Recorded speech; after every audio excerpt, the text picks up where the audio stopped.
Make sure you like and subscribe to my channel for more hadiths.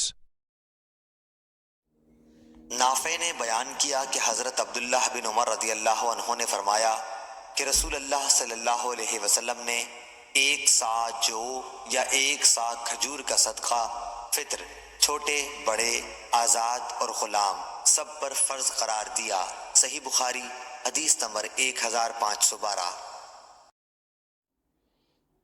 زید بن اسلم نے بیان کیا، ان سے عیاض بن عبداللہ بن سعد نے، ان سے ابو سعید خدری رضی اللہ عنہ نے بیان کیا کہ ہم نبی کریم صلی اللہ علیہ وسلم کے زمانے میں عید الفطر کے دن کھانے کی غلے سے 1 سا نکالتے تھے۔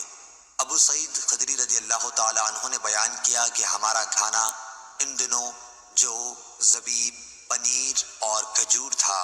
صحیح بخاری حدیث نمبر 1510۔ موسیٰ بن عقبہ نے بیان کیا، ان سے نافع نے اور ان سے عبداللہ بن عمر رضی اللہ عنہ نے کہ نبی کریم صلی اللہ علیہ وسلم نے صدقہ فطر نماز عید کے لیے جانے سے پہلے نکالنے کا حکم دیا تھا۔ صحیح بخاری حدیث نمبر 1509۔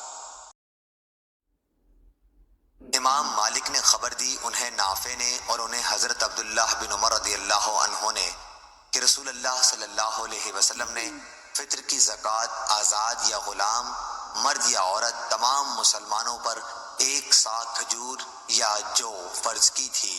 صحیح بخاری حدیث نمبر 1504۔ قتیبہ نے امام مالک سے بیان کیا، ان سے حمید نے اور ان سے انس بن مالک رضی اللہ عنہ نے کہ رسول اللہ صلی اللہ علیہ وسلم نے جب تک پھل پر سرخی نہ آ جائے انہیں بیچنے سے منع فرمایا ہے۔